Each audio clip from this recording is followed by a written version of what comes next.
Parte 4. As sessões. Introdução. Aos relatos de caso.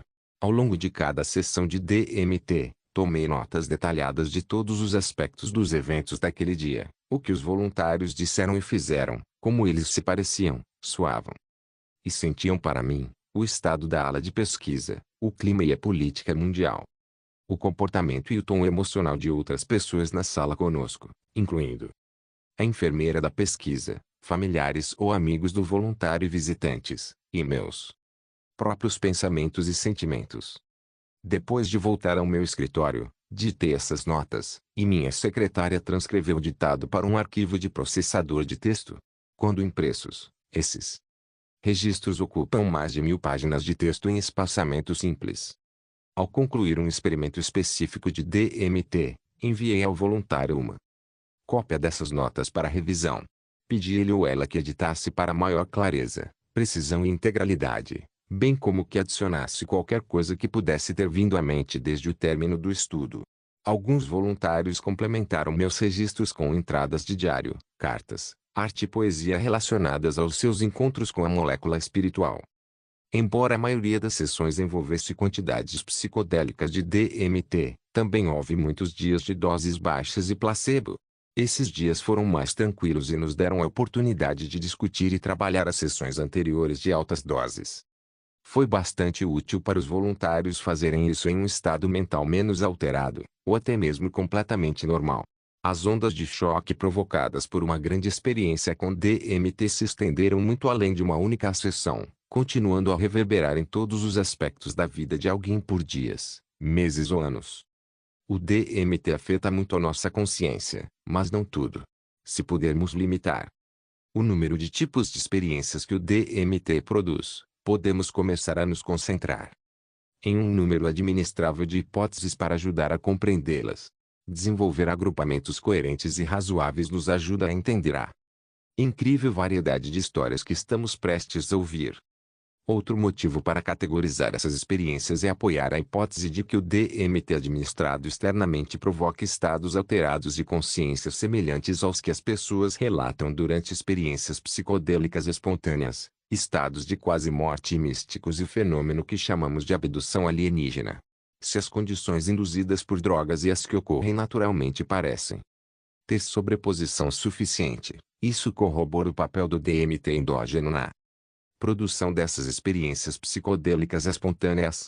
Isso, então, abriria uma ampla gama de possibilidades para estudarmos, compreendermos e aplicarmos essas descobertas de forma benéfica. 3 agrupamentos principais capturam quase todas as diversas experiências.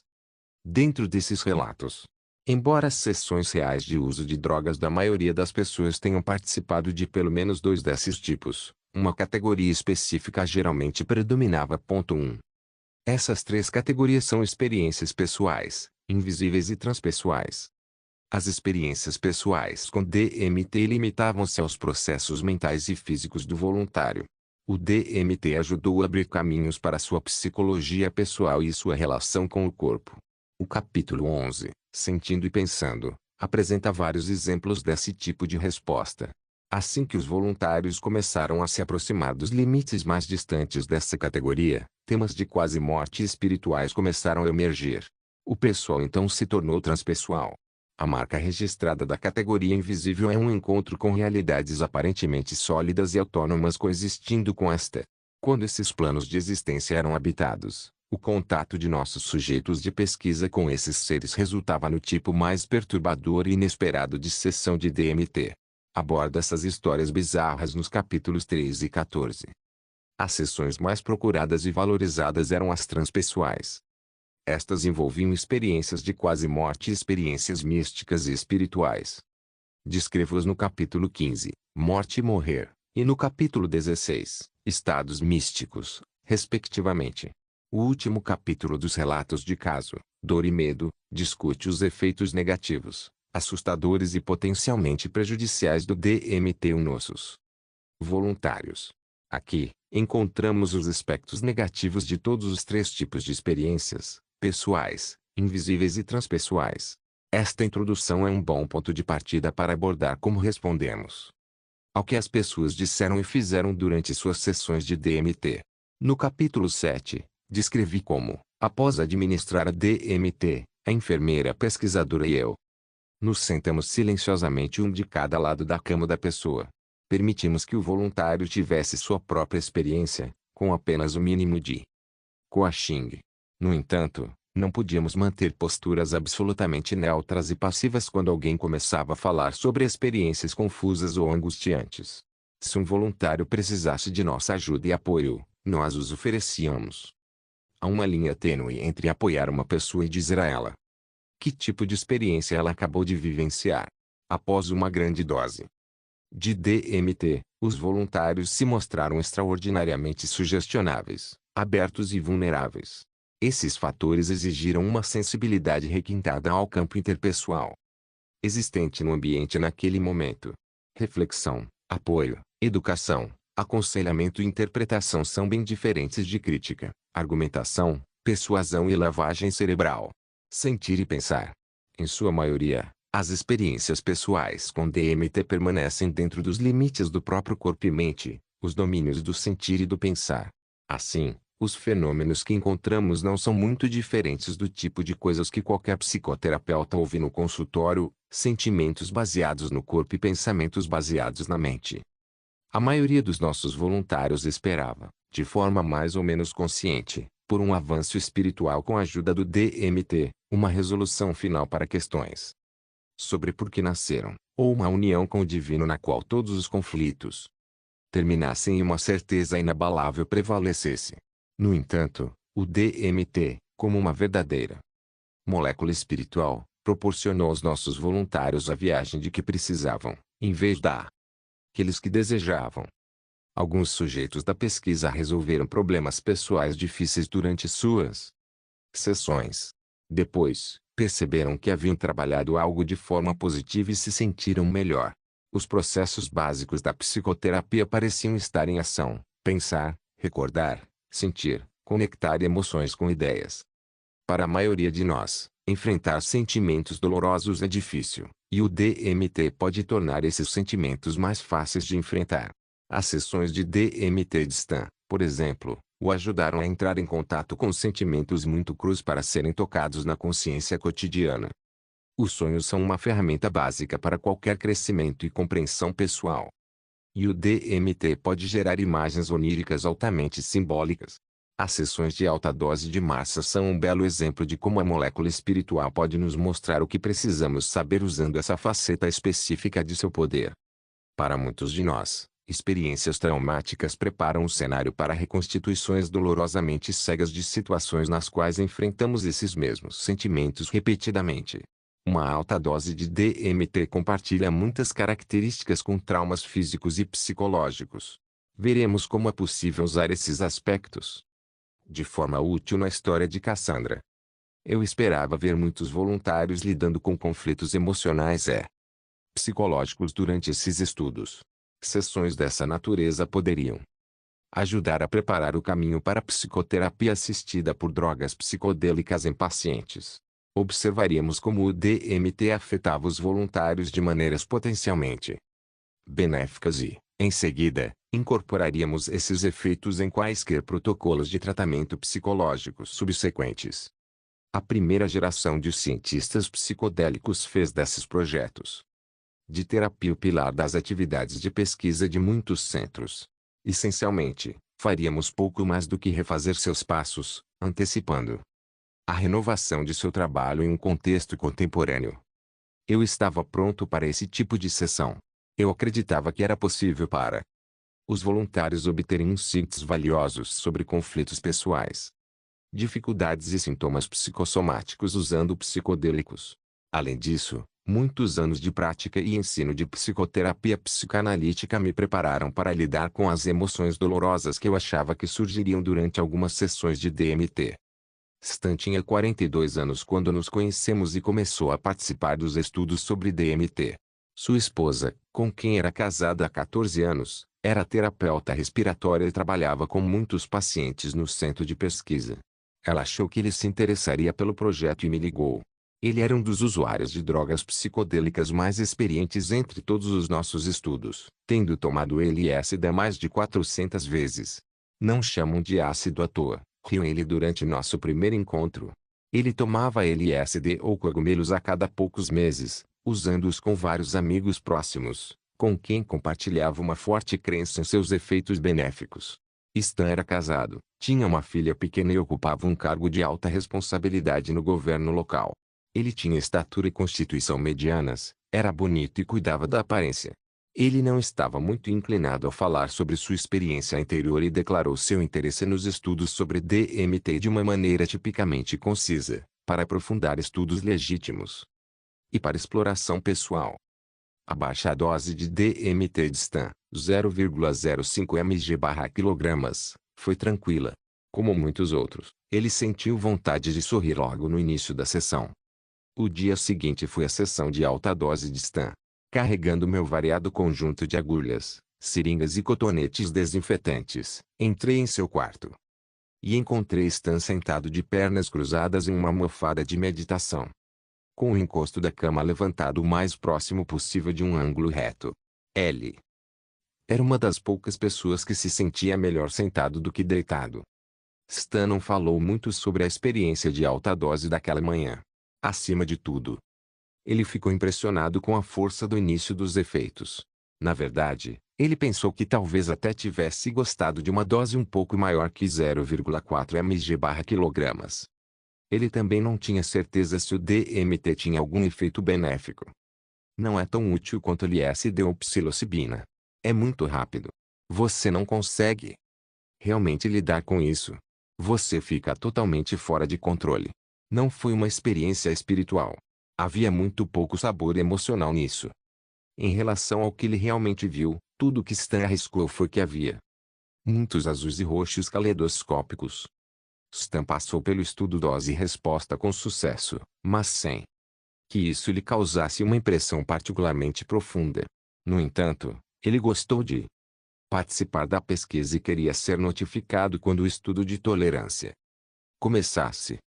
Cerca de um ano depois, Stan se inscreveu no projeto de tolerância ao DMT. Muita coisa havia acontecido.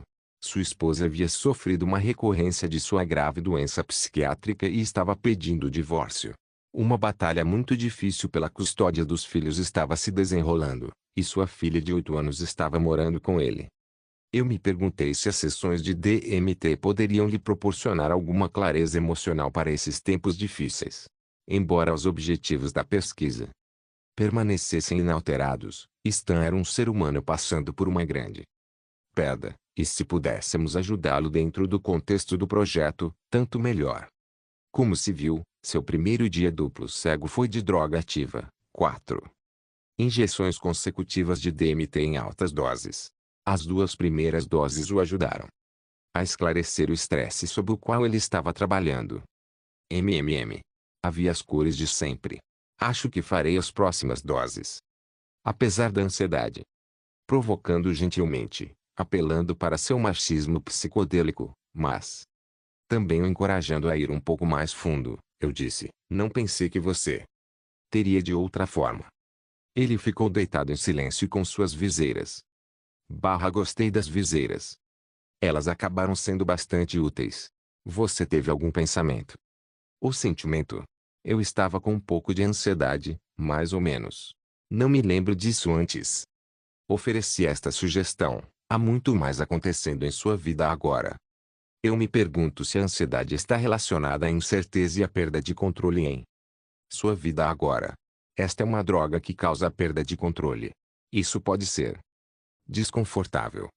Aos 5 minutos após a terceira injeção, há uma náusea muito leve.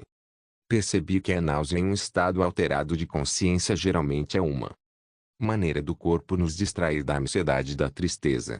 Durante a meditação ou hipnose, ou sob o efeito de drogas psicodélicas ou até mesmo maconha, é de alguma forma mais fácil sentir-se doente do que triste. Não vou vomitar. Não se preocupe. Talvez seja a combinação de ansiedade e meus seios da face. Parte da minha ansiedade está relacionada à escola da minha filha. No ano que vem, ela está na 5ª série. Preciso decidir esta manhã Ela está tendo dificuldades com o divórcio, especialmente com a mãe. É difícil para mim, mas é mais difícil para minha filha. Tenho certeza de que é difícil para sua esposa também. É uma situação terrível. Sim. Eu gostaria que fosse uma dose maior, de certa forma. Eu poderia vomitar. Soprar para longe? Sim, soprar para longe. 1. Como você se sente com mais 2 doses? Ele sorriu. Tenho duas emoções completamente opostas, medo e expectativa de prazer. Talvez deitado, Stan se sentisse mais seguro para abrir mão de algum controle, para vomitar, se ele realmente precisasse expelir suas toxinas emocionais internas. Perguntei. Você quer sua cabeça abaixada? Não tenho certeza se fará alguma diferença, mas tudo bem, vou tentar. Se eu tiver que vomitar, você tem algo em que eu possa vomitar? Sim, temos uma lixeira. Não é bonita, mas tem uma boca larga. E podemos coletar tudo. Depois da terceira dose, ele pegou uma das mãos de Laura com a direita e uma das minhas com a esquerda. Não tenho certeza sobre a quarta dose. Não sei se consigo dar outra. Só se passaram 3 minutos. Vamos ver como você se sente daqui a pouco. Aos 5 minutos, ele disse em tom de humor. Vou dar uma quarta dose para você, Rick. A terceira dose parece ser a mais difícil. Você está dizendo isso só por dizer. Na verdade, não. As pessoas ficam mal depois da terceira dose e ficam bem depois da quarta. Acho que tenho muitos sentimentos não resolvidos. Isso faz sentido. É fácil para você dizer isso. Eu sei. Desculpe se pareço superficial. Por que você acha que essas coisas não estão resolvidas? As emoções são intensas. Eles estão lá, mas acho que estou me protegendo deles para superar o divórcio. Não é totalmente agradável. Acho que é um eufemismo. A intensidade emocional aumenta cada vez, mas me sinto mais em paz agora. Aquele sentimento não resolvido se foi. Talvez algo tenha sido feito. Talvez daqui a 15 minutos eu não esteja dizendo isso. 10 minutos após sua quarta e última injeção, Stan soprou pelos lábios franzidos e disse. Desta vez, é um passeio muito mais agradável. É como 3 ondas que você pega praticando body surf. Elas te derrubam enquanto se prepara para a quarta, o que é ótimo. Quero fazer de novo. Todos nós rimos, aliviados por ele estar se sentindo melhor. Neste homem que se mantinha tanto reservado, sua admissão anterior de ansiedade deve ter indicado sentimentos intensamente poderosos. Ele passou os minutos seguintes deitado em silêncio, relaxando e se deleitando em sua recém-descoberta paz interior. Stan parecia revigorado e de bom humor após a quarta dose. Ele almoçou e saiu rapidamente após terminar. Stan e eu conversamos por telefone alguns dias depois. Ele disse, estou me sentindo bem. Senti uma leve euforia ontem e hoje, provavelmente relacionada à experiência. Não tinha certeza se continuaria. Com as 4 doses, algo finalmente fez sentido e se resolveu. Talvez. Foi a rendição. Isso realmente me fez passar por algumas mudanças. A primeira foi uma mistura de emoções. A segunda e a terceira foram avassaladoras. Apenas muita ansiedade não resolvida. A quarta realmente me fez sentir. Perguntei, houve algum conteúdo em suas sessões? Muito pouco. É como um roto-roter para o seu sistema nervoso. Ele limpa algumas coisas de graça. Foi puramente energético. Há efeitos cumulativos. Algo aconteceu, algo mudou entre a terceira e a quarta doses. Depois da terceira, eu simplesmente desisti. Stan manteve seus sentimentos sob controle. Como muitos de nossos voluntários, ele gostava de psicodélicos por causa de sua intensidade emocional. Ele conseguia sentir algo. Com altas doses de LSD, talvez não sensações agradáveis ou prazerosas, mas pelo menos mais do que nada. Sempre que nos encontramos presos na vida, geralmente é porque não conseguimos nos conectar com os sentimentos que vêm com aquela situação. Embora no caso de Stan certamente parecesse haver um roto-roter gradualmente desgastando sua resistência psicológica, havia um processamento consciente que também ajudava. Ele estava ansioso e inseguro. Embora soubesse do que se tratava em um nível, o contato emocional interno simplesmente não existia. Sua ansiedade flutuante era tudo menos inominável. Sua vida estava em turbulência e simplesmente fazer essa interpretação o ajudou a iniciar um processo. O poder emocional do DMT então o levou a alguma resolução. A brincadeira distã sobre tomar sua última dose de DMT por mim, em vez de para si mesmo, apontou um conflito interessante. Precisávamos de dados, mas também estávamos preocupados com as próprias necessidades dos voluntários. Se Stan estivesse tendo uma experiência claramente traumática e parecesse estar descompensando, teríamos interrompido o estudo. Mas ele parecia disposto, por sua vez, a continuar, e nunca pensamos seriamente em parar antes do tempo. No entanto, seu comentário tinha um toque de verdade. As imagens visuais que os voluntários que tomavam DMT encontravam às vezes os lembravam de sonhos. E, como disse Freud, os sonhos são a estrada real para o inconsciente. Observar, pensar e discutir sonhos pode nos ajudar a compreender emoções ocultas, conhecidas apenas pelos sintomas angustiantes que causam durante a vigília comum. Imaginemos que alguém desenvolve paralisia na mão direita. Vários exames médicos não revelam nenhum problema físico. Ele é encaminhado a um psiquiatra, que lhe pede para se lembrar de seus sonhos. Naquela noite, nosso paciente teórico sonha que está batendo em seu chefe no trabalho. O psiquiatra sugere que sua mão paralisada representa uma raiva profunda do chefe, uma fúria que ele não sabia que tinha. Talvez essas sejam emoções que ele tem medo de sentir. Porque não sabe o que poderia acontecer se o fizesse.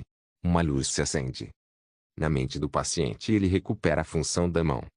Embora esse exemplo lembre um desenho animado de sábado de manhã, ele captura o processo essencial pelo qual o trabalho com sonhos pode ser pessoalmente útil.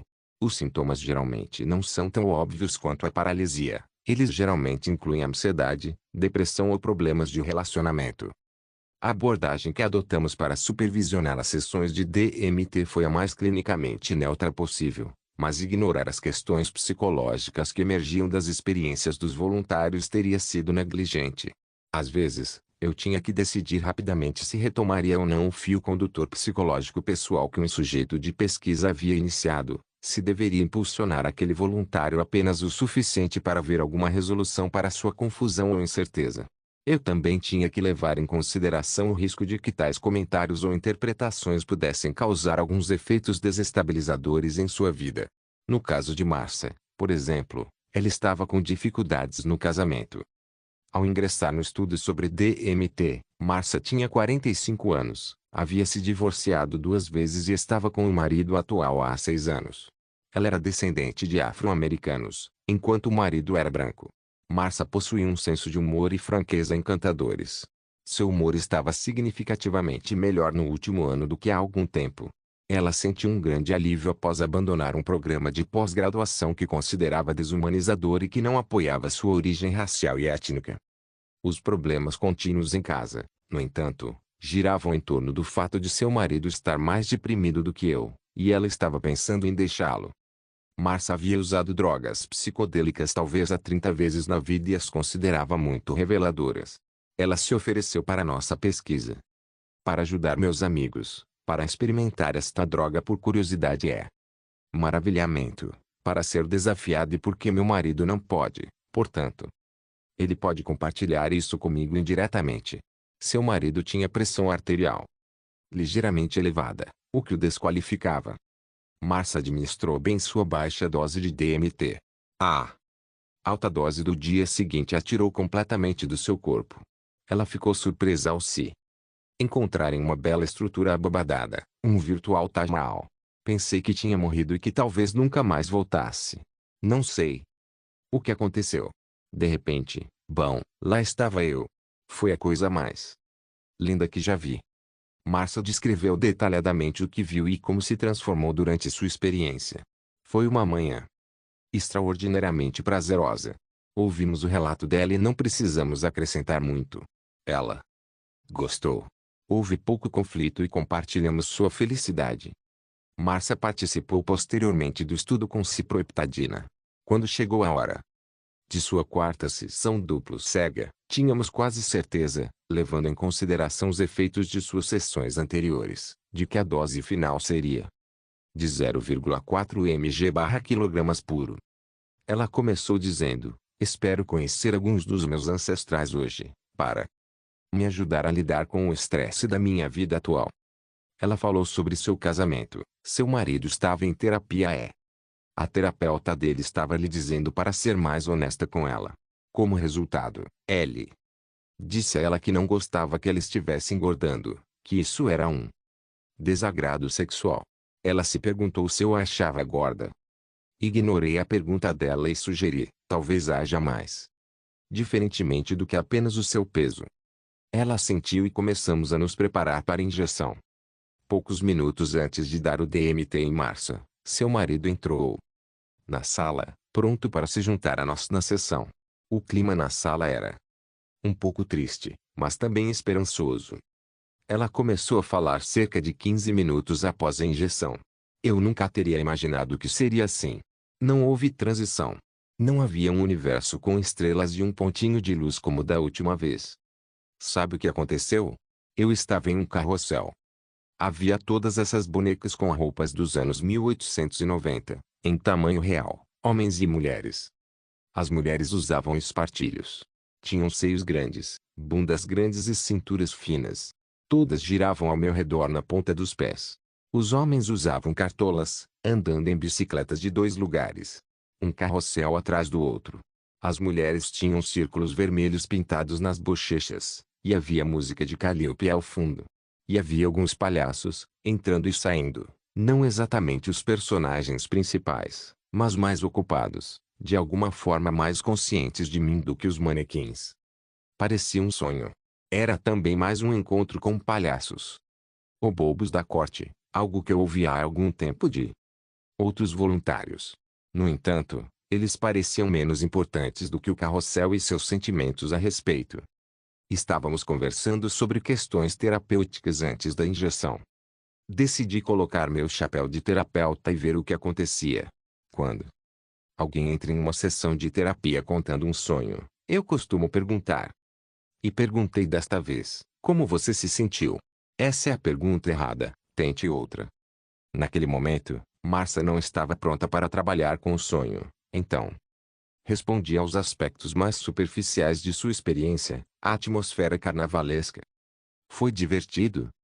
Sim. Poderíamos nos aprofundar? Foi realmente divertido? Sim, mas não era um Taj Mahal.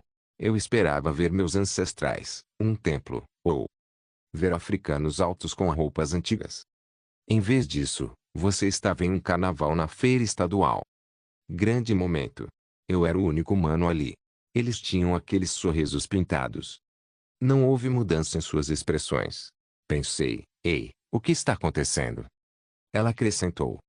Havia uma energia sexual de querer mais, de ser estimulada, de querer mais. Nunca me senti assim sob efeito de DMT. Acho que os manequins eram tão lindos que me citaram.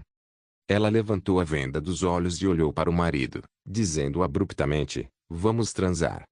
Eu ri. Desculpe, você vai ter que esperar até chegar em casa. O marido dela se virou para mim e perguntou: as pessoas têm experiências sexuais durante o DMT?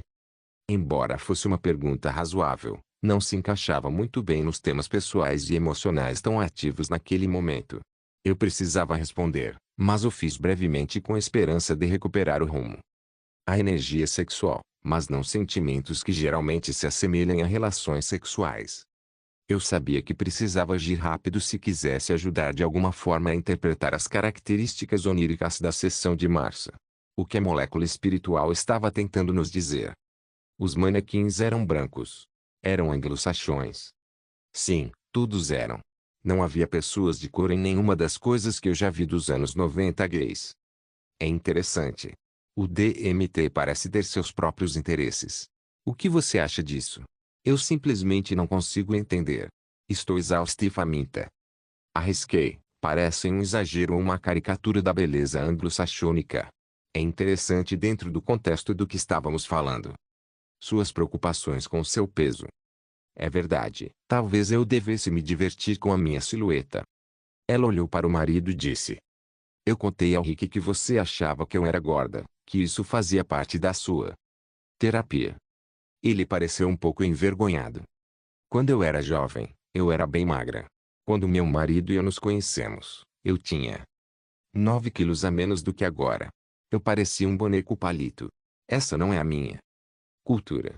Em vez disso, a forma desejada é pesada e cheia, seios grandes, cinturas grandes e traseiro grande. Magra era terrível na minha cultura. Eles usavam uma gíria que significava magra, mas quando a usavam, eu não sabia o que significava. Parecia que estavam falando de feia, doente, não bem. O marido de Marcia pediu licença para usar o banheiro. Ao retornar, pareceu sentir a necessidade de Marcia de falar sobre essas coisas sem ele na sala e voltou ao trabalho. Ela e eu continuamos a discussão por mais um tempo e depois mudamos para outros tópicos. Eu normalmente não era tão diretivo com voluntários como fui com Marcia naquele dia. No entanto, sua visão sobre DMT parecia tão perfeitamente relacionada aos seus conflitos atuais que eu não conseguia ignorar a mensagem que a molécula espiritual estava nos transmitindo. O marido anglo-saxão de Marcia comparava com sua imagem da mulher ideal, e ela estava incompleta. Sua figura não era certa. No entanto, as mulheres e os homens anglo-saxões manequim eram imagens pintadas sem vida, girando sem rumo. Marcia se lembrou do orgulho com que sua família saudava a figura completa da feminilidade e tentou assumir isso ela mesma. Ela sentia que sua sexualidade inerente era boa o suficiente. Ela queria fazer sexo com o marido, reconectar-se naquele nível básico. Surpresa e perplexa, era difícil para ele lidar com suas necessidades emocionais naquele momento. Era uma versão em miniatura dos seus problemas contínuos. Outra maneira pela qual o DMT afeta a mente e o corpo de maneiras potencialmente úteis é criando uma experiência traumática controlada e apoiada. Trauma deriva de uma palavra grega que significa ferida. Meu dicionário define trauma como um choque emocional severo que tem um efeito profundo, muitas vezes duradouro, sobre a personalidade. Experiências traumáticas geralmente estão fora do nosso controle. Por exemplo, não escolhemos nossas infâncias abusivas, a exposição a desastres naturais ou provocados pelo homem, ou ameaças reais à nossa vida. Uma vez que vivenciamos tais eventos, a tendência natural da mente é isolar os sentimentos de medo, desamparo e ansiedade que ameaçavam nos dominar naquele momento. No entanto, traumas não processados se infiltram em nossas vidas. Podemos nos encontrar em situações que produzem fantasmas ou sombras desses sentimentos baseados em traumas repetidamente. É como se nos sentíssemos forçados a repetir certos tipos de relacionamentos que trazem à tona sentimentos que não conseguimos dominar ou controlar na primeira vez, geralmente quando éramos crianças impotentes. Por exemplo, um cônjuge abusivo recria os sentimentos provocados por um pai abusivo. Podemos perceber que é difícil criar vínculos emocionais profundos porque estar próximo significa ser perigosamente vulnerável. Se quisermos superar as consequências do trauma, é necessário enfrentá-las de frente. Geralmente, isso requer uma reviviscência voluntária dos sentimentos causados pelo trauma em um ambiente seguro e acolhedor. O problema é como acessar esses sentimentos em primeiro lugar. De muitas maneiras, uma alta dose de DMT é traumática, causando perda de controle e aniquilação da identidade pessoal. Choque é uma palavra que ouvimos muitas vezes durante os estudos com DMT. Eu até comecei a usar o termo quando preparei as pessoas para a primeira sessão de 0,4 mg/kg. Vários voluntários recomendaram que imprimíssemos camisetas com as palavras "Eu sobrevivi 0,4" para distribuir àqueles que conseguiram lidar com os eventos daquela manhã. Tenho certeza de que muitos de nossos voluntários se sentiram, em algum nível, atraídos pelo projeto DMT porque ele prometia uma experiência traumática voluntária avassaladora, mas estruturada. Ao vivenciar a perda absoluta de controle em uma situação segura e acolhedora, pode ser possível entrar em contato mais plenamente e, assim, assumir e se livrar de certas emoções dolorosas. Cassandra foi uma dessas voluntárias cujas emoções expressas e sentidas de forma incompleta de traumas passados atrapalharam sua vida atual. Cassandra tinha 22 anos, a segunda voluntária mais jovem, quando se inscreveu para o projeto DMT. Seus modos e aparência despertavam sentimentos conflitantes na maioria das pessoas que ela conhecia, e eu não era a exceção. Ela se vestia e se portava de maneira um tanto masculina, era bissexual. Tanto homens quanto mulheres achavam seu rosto agradável e seu corpo esguio e andrógeno atraentes. Sua atitude estudiosamente casual em relação à aparência e ao autocuidado a fazia parecer um tanto frágil, e era fácil sentir-se atencioso e maternal com ela. As enfermeiras mais velhas da ala de pesquisa queriam alimentá-la e dar-lhe banho. Ela também possuía inteligência aguçada, humor lacônico e modos diretos. Cassandra era uma jovem complicada, e era preciso algum esforço para ver com quem você estava realmente lidando. Cassandra sofreu em relacionamentos. Seus pais se divorciaram antes de ela completar 1 ano de idade, e sua mãe a criou com negligência. Isso culminou aos 16 anos, quando sua mãe a deixou sozinha com o padrasto por 1 semana. Ele a estuprou repetidamente durante esse período, o que cimentou sua ambivalência em relação a homens e mulheres, desconfiando e odiando-os por um lado, mas precisando de seu amor e proteção ao mesmo tempo. Depois disso, ela desenvolveu sintomas de transtorno de estresse pós-traumático, tendo flashbacks do estupro durante as relações sexuais em seu primeiro relacionamento de longo prazo. Aos 20 anos, decidiu que nunca queria ter filhos e fez uma laqueadura. Cassandra entrou e saiu de muitos relacionamentos terapêuticos e românticos de curto prazo.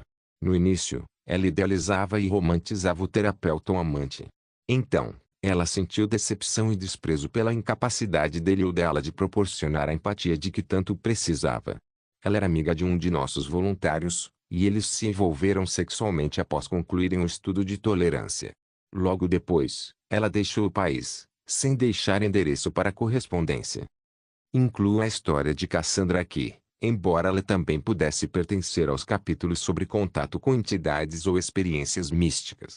Suas sessões incluíram interações com os palhaços e a levaram a uma paz profunda e serena que ela nunca havia conhecido antes. No entanto, o efeito primário dos seres era fazê-la se sentir amada e feliz, e a resolução mística para seus conflitos só veio após um doloroso processo psicológico. As sessões de Cassandra eram, como muitas das que apresentarei, híbridas de mais de um tipo. Além disso, parecia que eu estava fazendo psicoterapia com Cassandra, em vez de aconselhamento espiritual ou interpretando fenômenos transdimensionais.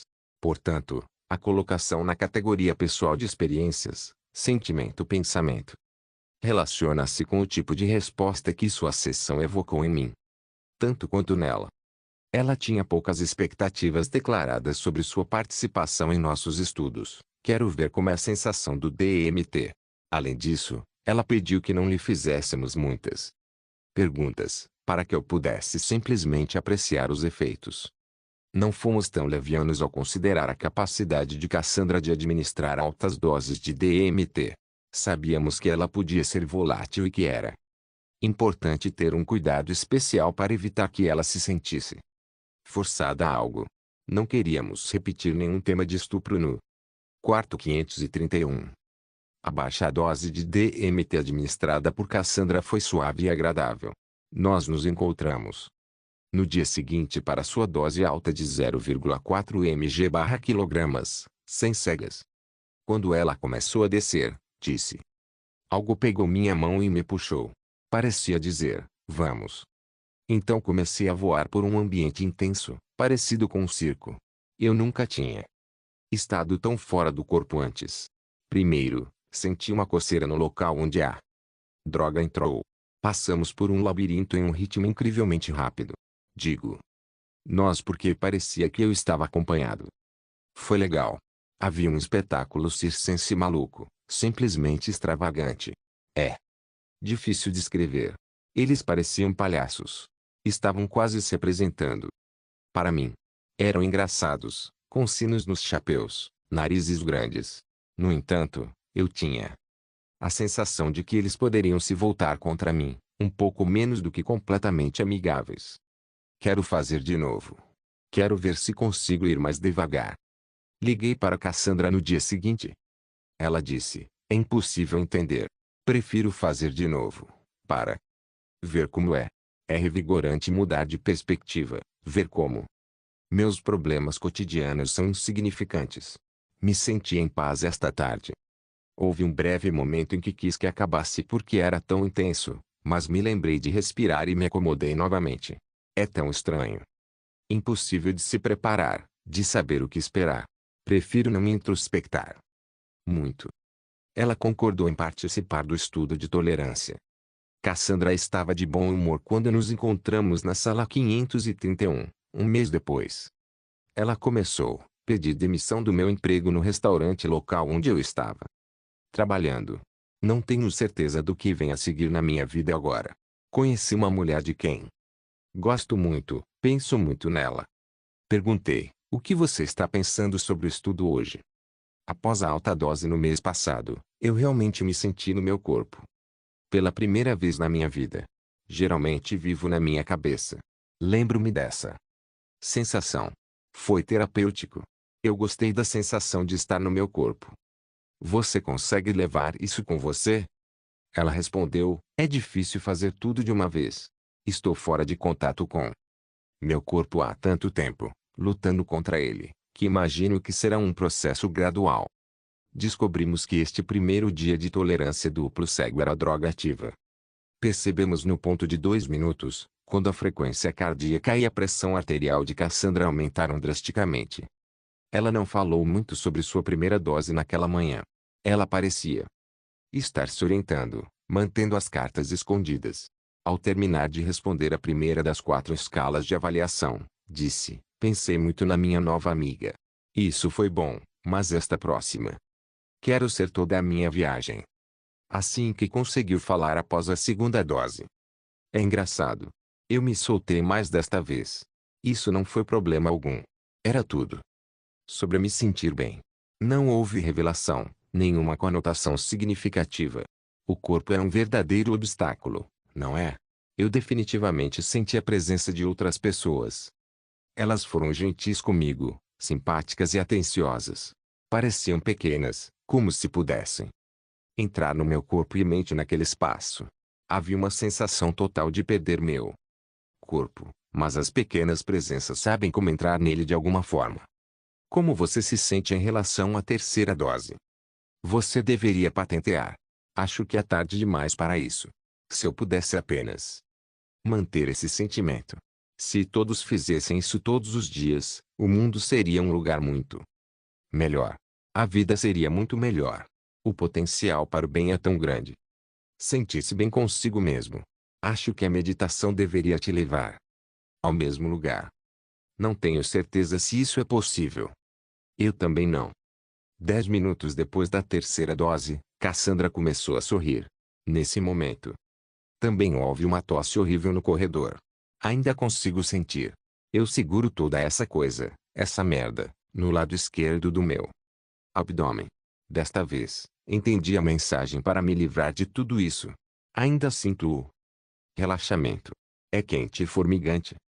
Isso parecia uma abertura. Se ela recuasse ou atacasse em resposta aos meus próximos comentários, eu deixaria tudo como estava. No entanto, ela parecia estar pedindo ajuda. Ao que você se apega? A dor. Que dor?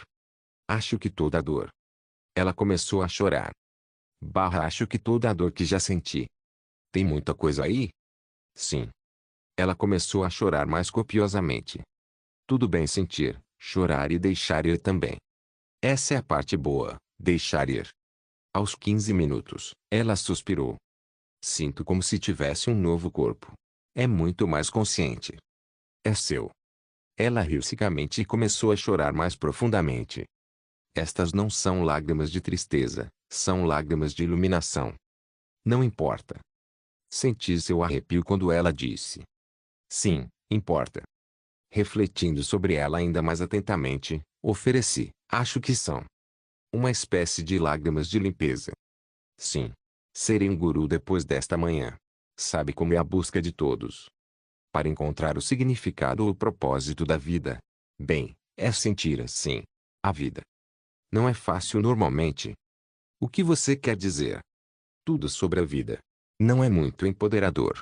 Você não é ensinado a Se concentrar em si mesmo. A perceber a força que você tem em si mesmo. A vida te joga no papel de vítima. Eu sei que é uma expressão banal, mas acho que é verdade. Coisas acontecem quando você está fora de controle com a sua vida. Essas experiências com DMT são como o ápice da meditação, acessando o poder interior a força interior. Sabe aquela pergunta na sua escala de avaliação sobre poder superior? Ou Deus? Bem, eu me sinto desconfortável com essa ideia porque implica lá fora, mas eu entro em contato com algo mais profundo e mais interno. Esta sessão foi mais combinada, em termos das presenças se unindo a mim e eu sendo mais o foco dela. A primeira viagem foi só eu, e a segunda viagem foi mais as presenças. Esta foi uma combinação. Como você se sente com a quarta dose chegando? Vai ser o melhor, vai ser ainda melhor. Estou me aprofundando cada vez mais nessas camadas. Imediatamente após dar a última dose a Cassandra, as pessoas começaram a conversar alto do lado de fora da porta. Aos 6 minutos, ouvimos um estrondo enorme. 5 minutos depois, ela disse: "Eu me sinto muito amada." É uma sensação boa. Sim, calorosa. Ela parecia triste e batia os dedos da mão direita na cama. Estou me sentindo muito. Houve um som horrível do lado de fora da porta, alguém furando parafusos. Pensei em como era incrível que nossos voluntários pudessem ignorar todo o caos de uma enfermaria de hospital e ainda assim ter experiências tão profundas. Cassandra levantou as vendas, mas manteve os olhos fechados. Então, abriu os olhos pela metade, olhando para frente. Ela olhou para o teto e começou a chorar novamente. O que você está sentindo? Tudo vai ficar bem. Não preciso me preocupar com todas as minhas dúvidas. Coisas como para onde irei? O que farei? É reconfortante. Uma sensação otimista. Sim, é muito revigorante. Parece que existem milhares e milhares de partes separadas de mim e esta droga as une. É uma sensação muito completa. Você disse que se sentia amada. Era uma sensação no meu peito. Era quente. Meu peito inteiro parecia inflado. Era uma sensação muito boa. Eu era amada pelas entidades, ou o que quer que elas sejam. Foi muito agradável e reconfortante. Cassandra e eu conversamos algumas semanas depois por telefone. Ela disse: "Houve mudanças físicas profundas, muito benéficas. Parece que recuperei meu estômago. Agora, pela primeira vez em anos, consigo respirar fundo. Estou mais otimista. Isso já passou um pouco, mas não muito. Lembro-me do otimismo na meditação. É como receber a massagem mais profunda possível." Na terceira viagem, consegui realmente me soltar. Acho que me machuquei lá dentro quando fui estuprada. É onde escondo as coisas e me protejo, apertando-as constantemente. Anos mantendo esses sentimentos firmemente guardados no meu abdômen. Me sinto muito mais livre. O DMT é muito melhor do que qualquer terapia já foi para mim. A única coisa que a terapia me lembra é o quão ruins as coisas eram e são. Com DMT, eu me vi e me senti uma boa pessoa, amada pelos elfos do DMT. Perguntei: "Elfos?" Havia uma sensação de muitos visitantes. Eles eram joviais e se divertiam muito me proporcionando a experiência de ser amado. A cada dose, havia uma sensação cada vez mais gratificante, segura, confortável e familiar. Seria ótimo fazer DMT talvez uma vez por ano para colocar as coisas em perspectiva. Ver onde estou e me curar. A liberdade no meu abdômen ainda está lá. A contração voltou um pouco, mas, de forma mais consistente, lembro que consegui realmente limpá-la. Acrescentei: pode ser um ponto de referência útil. Freud cunhou o termo transferência, que se refere à forma como as pessoas habitualmente reagem aos outros como se fossem figuras importantes da vida anterior dessa pessoa. Na terapia, os sentimentos contratransferenciais são aqueles projetados de forma semelhante pelo terapeuta em relação ao seu cliente. A vida de Cassandra foi repleta de sentimentos transferenciais para aqueles com quem ela se envolveu. Como nunca há transferência sem contratransferência, as pessoas reagiam com a mesma intensidade a ela. Compartilhar seu conforto comigo poderia ser uma armadilha ou uma oportunidade. Precisávamos olhar para o nosso relacionamento sem a dança confusa da transferência e da contratransferência.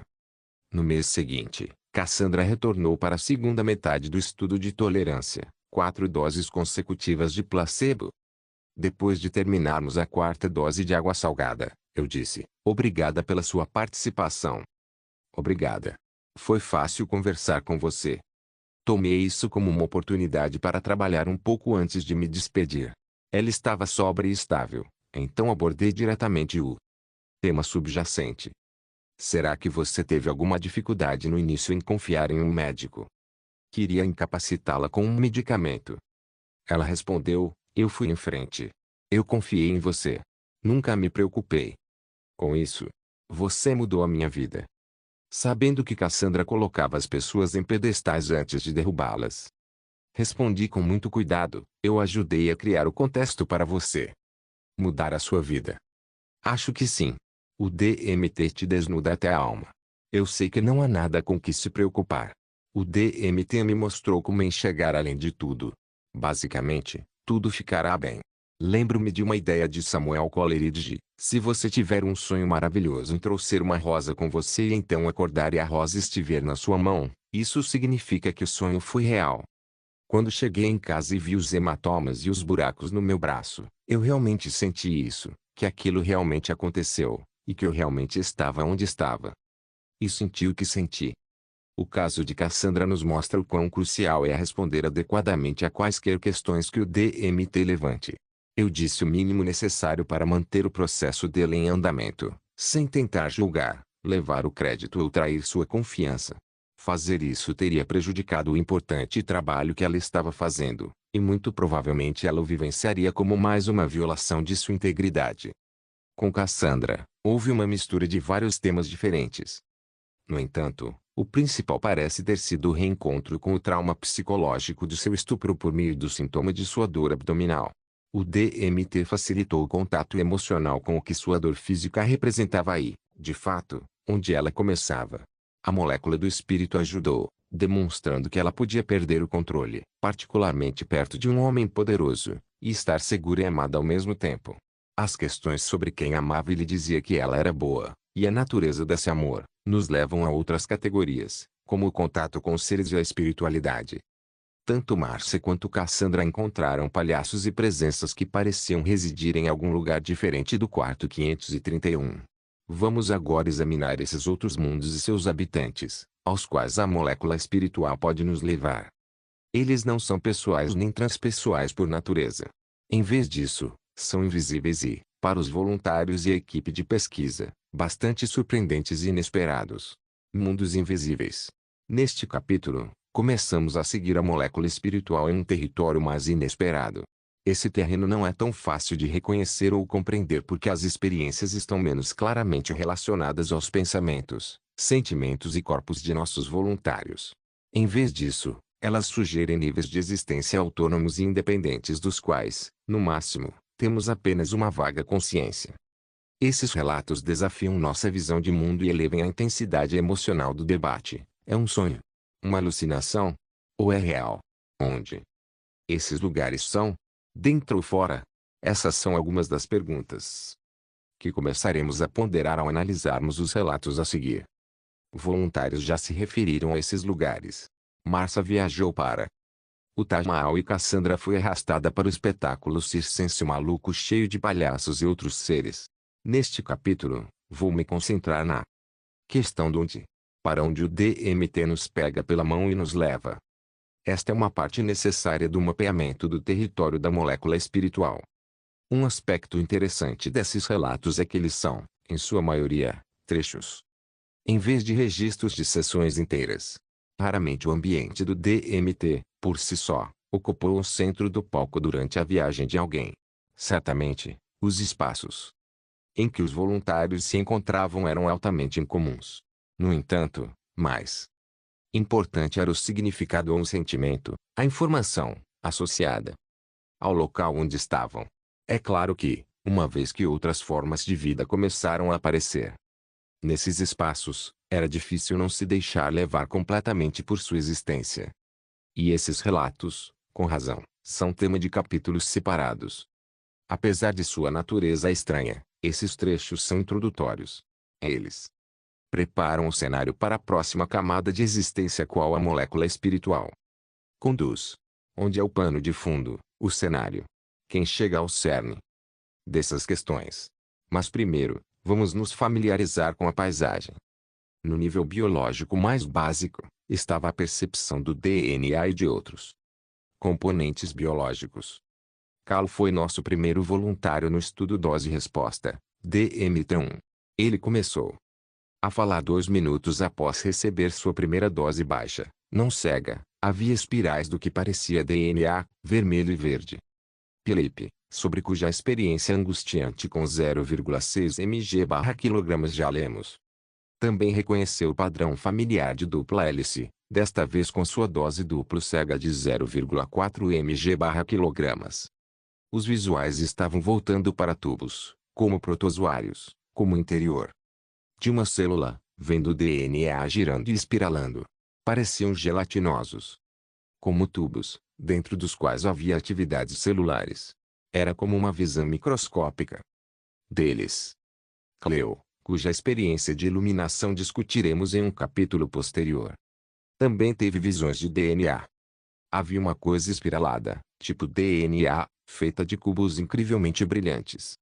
Eu senti as caixas ao mesmo tempo em que minha consciência mudou. Examinaremos de perto a experiência de contato de Sarah com a entidade em um capítulo subsequente. No entanto, é interessante notar sua referência ao DNA. Senti o DMT liberar a energia da minha alma e empurrá-la através do DNA. Foi o que aconteceu quando perdi meu corpo. Havia espirais que me lembravam de coisas que vi no Chaco Canyon. Talvez fosse DNA, talvez os antigos soubessem disso. O DNA está gravado no universo como uma viagem espacial. É preciso viajar sem o corpo. É ridículo pensar em viagens espaciais em pequenas naves. Alguns sujeitos experimentaram uma representação biológica menos óbvia da informação do que o DNA. Vladan, um cineasta de 42 anos do leste europeu, foi um dos nossos sujeitos de pesquisa mais ocupados. Ele se voluntariou para muitos dos estudos piloto, nos quais definimos doses e combinações de medicamentos para usar com DMT. Ele também recebeu mais psilocibina em nosso trabalho preliminar de determinação da dose do que qualquer outra pessoa. Com uma dose relativamente baixa de DMT, 0,1 mg/kg, durante o estudo com Pindolol, ele encontrou símbolos ricos em significado. Havia imagens no pico, suaves e geométricas. Eram círculos tridimensionais. Ícones com sombreamento. Eles se moviam bastante. Era quase como olhar para um alfabeto, mas não era o inglês. Era como um alfabeto de fantasia, cruzamento entre runas e escrita russo-árabe. Parecia que havia alguma informação nele, como se fossem dados. Não foi apenas aleatório. 2. Mais tarde, enquanto participava de uma sessão piloto de ciproheptadina, Vladan recebeu 0,2 mg/kg de DMT e novamente viu figuras semelhantes a letras do alfabeto. Como ver painéis com um formato recortado, bordas arredondadas, hieróglifos de algum tipo. Eles não eram pintados, mas sim recortados, através dos quais eu via as cores. Outro exemplo marcante da transformação visual da linguagem é dos números vem de Ether. Aos 27 anos, ela era uma das nossas voluntárias mais experientes. Ether havia tomado psicodélicos cerca de 200 vezes, teve mais de uma dúzia de experiências com DMT fumado. E estava bastante familiarizada com maconha, estimulantes e MDMA. Além disso, ela havia bebido chá de ayahuasca contendo DMT 10 vezes. Após sua primeira alta dose não cega de DMT, ela começou. Havia uma mulher falando espanhol o tempo todo durante toda a viagem. Ela tinha um sotaque bastante único. Talvez não fosse espanhol, mas parecia. Em certo momento, ela disse, normal. Ela jogou um cobertor branco sobre a cena e o puxou repetidamente. Era realmente estranho. Havia números. Era como numerologia e linguagem. Havia todas essas cores e todos esses números, algarismos romanos. Os números se tornaram palavras. De onde vêm as palavras? A mulher os cobria com seu cobertor, as palavras e os números. Começou tipicamente como DMT, mas depois eu fui além de onde eu já estive com DMT. Há aquele som de toque quando você está lá em cima, e então eu fui para a questão da linguagem ou dos números. Era totalmente inexplicável. Talvez estivesse tentando me ensinar algo. O primeiro número que vi foi um 2 e olhei ao redor e havia números por toda parte. Eles estavam separados em suas caixinhas, e então as caixas derretiam e os números se fundiam para formar números longos. Ele era um arquiteto de 38 anos e um dos nossos sujeitos de pesquisa mais destemidos. Ele já havia regredido sob efeito de LSD durante a infância, a um ponto em que eu ficava sentado acima da sala, me observando. Durante uma dose de 0,4 mg/kg que recebeu durante o estudo com ciproheptadina. Ele observou. O interessante é que comecei a ter séries de alucinações. E então disse a mim mesmo, este é o Logos. Aí está o núcleo azul-amarelo. De significado e semântica, basicamente. 4. Eu ri do uso que ele fez da palavra basicamente. É fácil para você dizer isso. Eu sei. São como fios de palavras ou DNA ou algo assim. Eles estão por toda parte, estão em todo lugar. Depois das formas amebianas azuis, havia vários lugares pulsantes. Pensei, há muitos desses. É uma sensação boa. Então, ele rompe em uma realidade confusa. Quando olhei ao redor, parecia que o significado ou os símbolos estavam lá. Algum tipo de núcleo da realidade onde todo o significado é armazenado. Eu irrompi em sua câmara principal. Tentando acompanhar ele, me perguntei, parece algum tipo de membrana que você rompe, em uma sensação de significado e certeza. É mesmo. Não sei se é por causa do meu interesse em computadores ou não, mas parece que são os pedaços crus da realidade. É muito mais do que apenas um zeros. É um nível mais alto, pedaços muito potentes. Ele continuou descrevendo a sala na qual ele rompeu. Com este relatório, a visão que o DMT proporciona agora começa a se ampliar. Eu estava em uma sala branca, vivenciando certas emoções e sentimentos que me deram uma intensa sensação de ser uma correalidade. Como um sonho que tive. De esbarrar em algumas crianças hispânicas com meu carro, no carro delas. Elas estavam muito bravas comigo. Eu disse a elas, se você me odeia, você se odeia. Nossas culturas são mescladas, então não há como se defender disso. A cultura delas, a nossa cultura, eram correais, existindo simultaneamente. A sala branca consistia principalmente de luz e espaço. Havia cubos empilhados com ícones nas superfícies, como logos da consciência. Estava leve, mas havia muitas outras informações chegando. Outros voluntários se encontravam em salas que pareciam salas de jogos. Ou berçários, uma espécie de espaço de contenção, feito especialmente para eles, cheio de significado e profundidade. Gabi, um médico de 33 anos, morava e trabalhava em uma comunidade rural remota. Ele era um dos poucos voluntários que já havia fumado DMT. Após receber 0,4 mg/kg de DMT em combinação com ciproheptadina, ele relatou o seguinte. Havia algumas cenas ou formas como em um berçário. Nenhum bebê, mas havia berços e animais diferentes, vibrantes. Eu fui a uma cena ou sentimento de infância.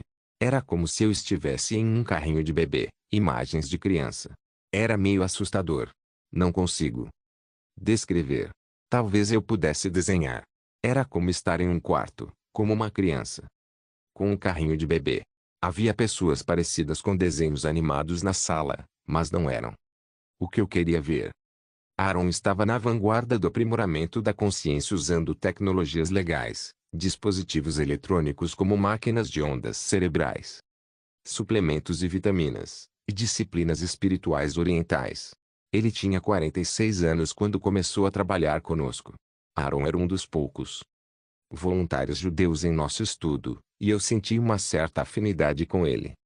Nesse nível, ele estava esperançoso, mas cético, ansioso pela experiência, mas rezando para sobreviver intacto. Durante sua sessão de DMT com Pindolol, ele contemplou dois elementos de mundos invisíveis, o aspecto da linguagem informacional e o tema do berçário, sala de jogos. Não há portas, não há nada por onde passar. Ou é aqui. Está escuro, Olá, há imagens. Você simplesmente não pode fazer nada com elas. Eram hieróglifos maias. Era interessante. Os hieróglifos se transformavam em um cômodo, como se eu fosse uma criança. Havia brinquedos lá, como se eu fosse uma criança. Era assim. Era fofo.